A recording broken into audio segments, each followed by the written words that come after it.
आज की इस वीडियो क्लास में बिहार बोर्ड के कक्षा 7 के हिंदी के अध्याय 21 है गुरु की सीख। एक दिन गुरुजी अपने शिष्यों को जड़ी बूटियों की जानकारी देने के लिए किसी जंगल में लेकर जा रहे थे।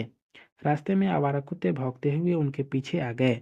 गुरु और उनका एक शिष्य उनकी ओर ध्यान न देकर चुपचाप अपनी राह पर चलते रहे, पर उनके अन्य शिष्य वहीं रुक गए। वे पत्थर मारकर उन आवारा कुत्तों को भगाने लगे। उन्हें भागकर जैसे ही वे आगे बढ़े, अचानक एक बंदर उनके रास्ते में आ गया। वे उसे भी पत्थर मारने लगे। बंदर तब भी वहां से भागा नहीं, वह उन शिष्यों से चिढ़ गया था।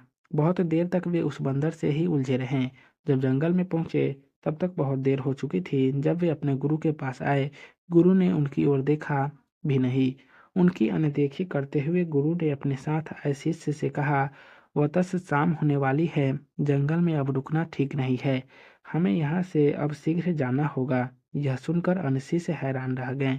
जड़ी बूटियों के बारे में तो गुरु जी ने कुछ बताया ही नहीं था। उन शिष्यों ने विनम्र भाव से गुरु से कहा, गुरुजी, आप तो हमें जंगल में जड़ी बूटियों की जानकारी देने के लिए लाए थे, पर आप तो बिना जानकारी दिए जाने की बात कह रहे हैं। गुरु ने कठोरता से कहा, बच्चों, तुम सही कह रहे हो, पर तुम अभी इस योग्य नहीं हो। गुरु की बात को वे समझ नहीं सके। शिष्य ने पुनः याचना भरे स्वर में कहा, गुरुजी, आप हमसे नाराज क्यों हैं? हमारा दोष क्या है? शिष्य को समझाते हुए गुरु ने कहा, बच्चों, यदि तुम समय पर जंगल में आ जाते तो संभवतः मैं तुम्हें जड़ी बूटियों की जानकारी अवश्य देता, पर तुम लोगों ने अपना सारा समय रास्ते में व्यर्थ की बातों में उलझने में ही गंवा दिया। शिष्यों को अपनी गलती का एहसास हो गया था। वे खाली हाथ मुंह लटकाए कुटिया में वापस आकर अपनी गलती पर माफ करने लगे, जबकि वह शिष्य जो रास्ते में न रुक कर गुरु के साथ ही रहा था, अपने साथ कई उपयोगी जड़ी बूटी जंगल से एकत्रित कर ले आया था।